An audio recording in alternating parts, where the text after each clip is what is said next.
ओम गुरुर्ब्रह्मा गुरुर्विष्णु गुरुदेवो महेश्वर गुरु साक्षात् परब्रह्म तस्मै श्री गुरुवे नमः। अखंडमंडलाकारं व्याप्तं येन चराचरं तत्पदं दर्शितं येन तस्मै श्री गुरुवे नमः। श्री सद्गुरुनाथ महाराज की जय।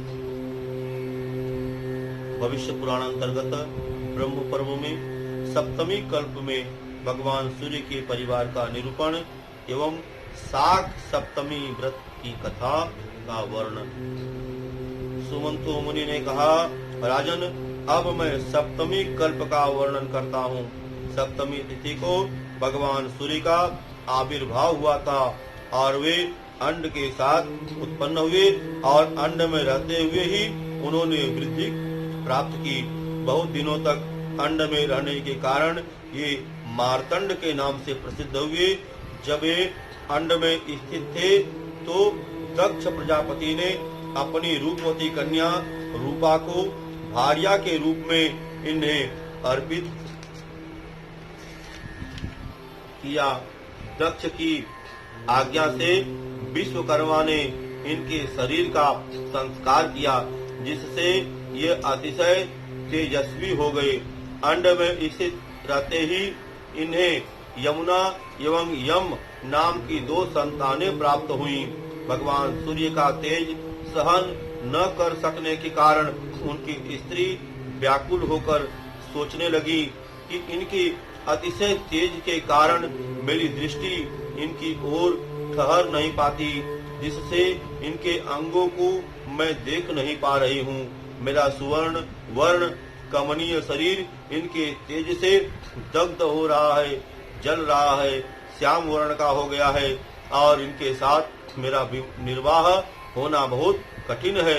यह सोचकर उसने अपनी छाया से एक स्त्री उत्पन्न कर उससे कहा कि तुम भगवान सूर्य के समीप मेरी जगह रहना, परंतु यह भेद खुलने न पाए।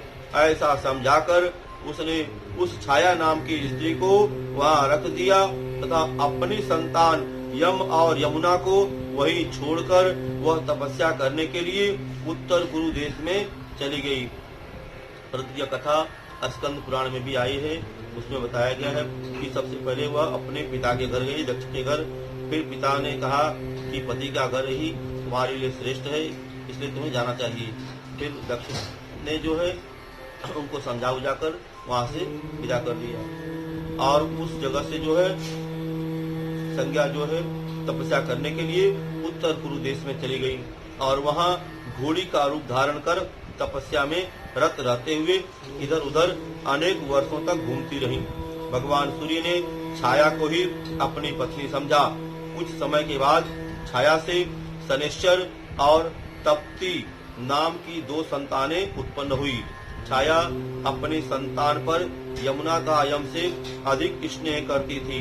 एक दिन यमुना और तप्ती में विवाद हो गया। पारस्परिक शाप से दोनों नदी हो गईं। एक बार छाया ने यमुना के भाई यम को ताड़ित किया। इस पर यम ने क्रुद्ध होकर छाया को मारने के लिए पैर उठाया। छाया ने क्रुद्ध होकर श्राप दे दिया कि मूढ़, तुमने मेरे ऊपर चरण उठाया है, इसलिए तुम्हारा प्राणियों का प्राण हिंसक रूपी यह बीभत्स कर्म तब तक रहेगा जब तक सूर्य और चंद्रमा रहेंगे। यदि तुम मेरे श्राप से कलुषित अपने पैर को पृथ्वी पर रखोगे तो कृमिगण यानी कीट उसे खा जाएंगे। यम और छाया का इस प्रकार विवाद हो ही रहा था। उसी समय भगवान सूर्य वहाँ आ पहुँचे। यम ने अपने पिता भगवान सूर्य से कहा कि पिताजी, यह हमारी माता कदापि नहीं हो सकती। यह कोई और स्त्री है। यह हमें नित्य क्रूर भाव से देखती है और हम सभी भाई बहनों में समान दृष्टि तथा समान व्यवहार नहीं रखती। यह सुनकर भगवान सूर्य ने क्रुद्ध होकर छाया से कहा कि तुम्हें यह उचित नहीं है कि अपनी संतानों में ही एक से प्रेम करो और दूसरे से द्वेष। जितनी संतानें हो सबको समान ही समझना चाहिए। तुम विषम दृष्टि से क्यों देखती हो?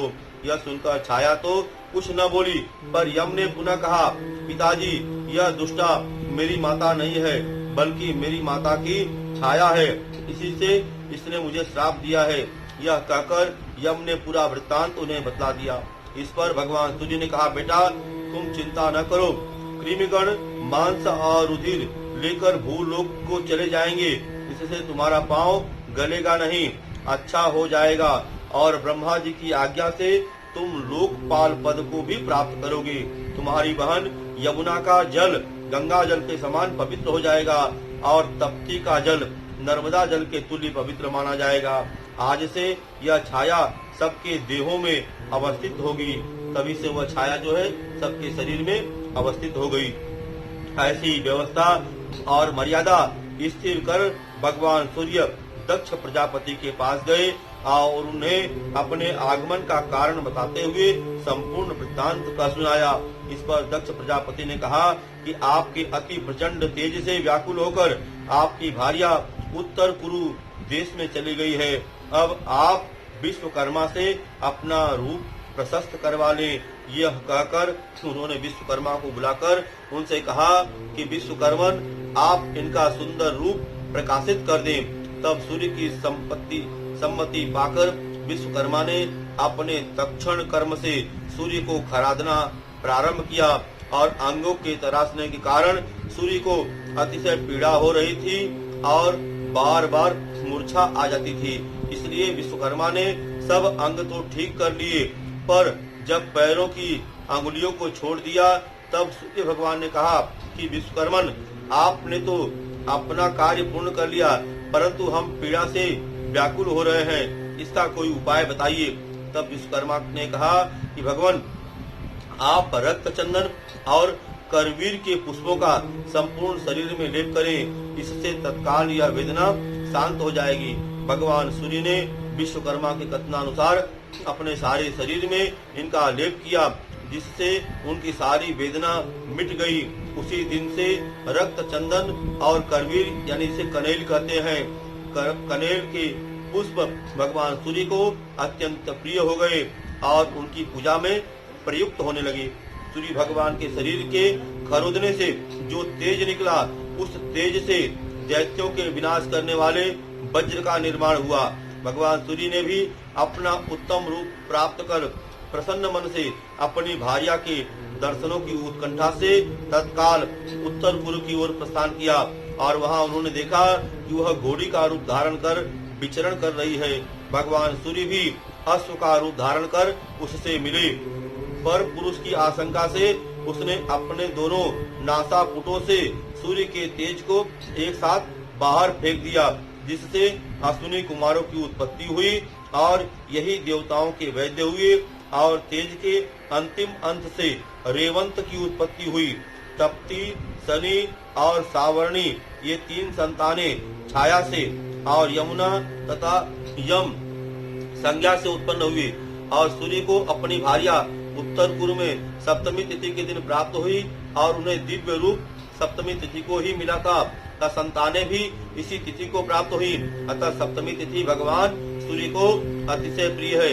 इसलिए भगवान सूर्य की कितनी संतानें हुई? तप्ती, शनि और सावर्णी। यह तीन संतान छाया से, यमुना और यम यह संज्ञा से और अश्विनी कुमार दो पुत्र जो है संज्ञा से ही घोड़ी के रूप में प्राप्त हुए। 2, 2, 4, 3, 7 संतानें भगवान सूर्य को जो है प्राप्त हुई।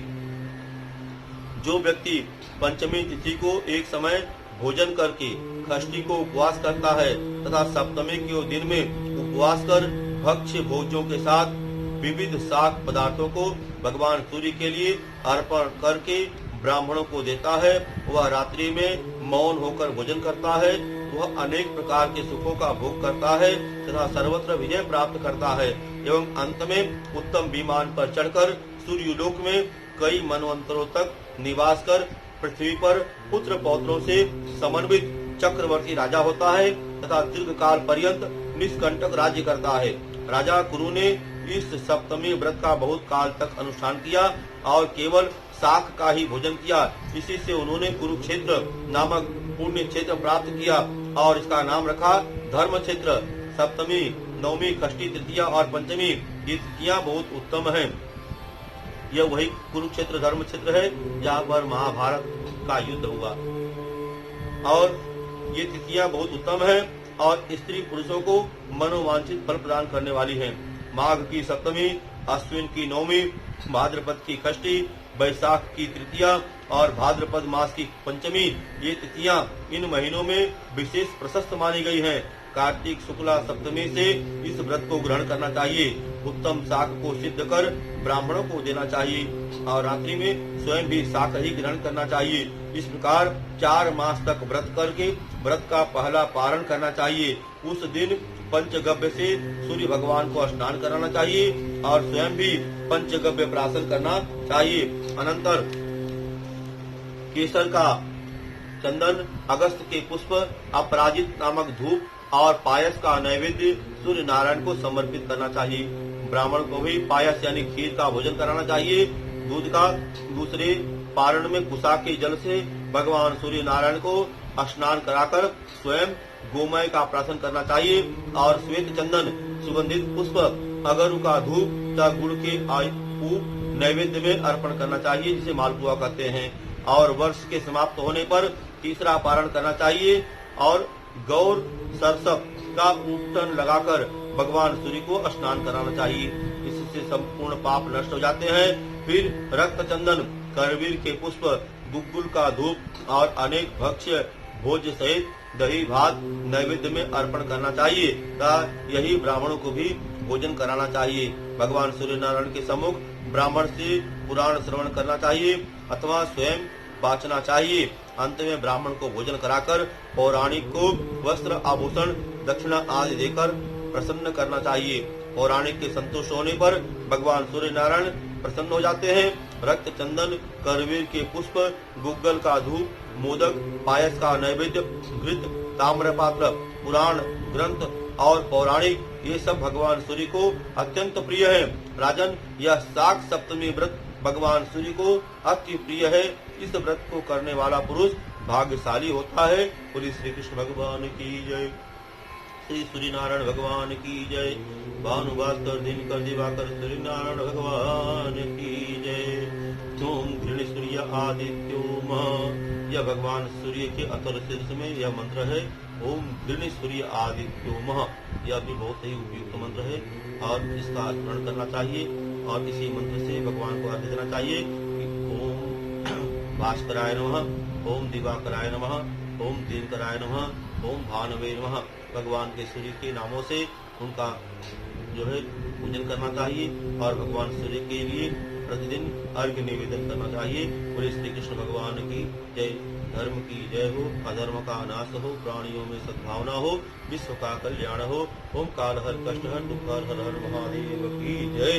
बोल बजरंग बली की जय।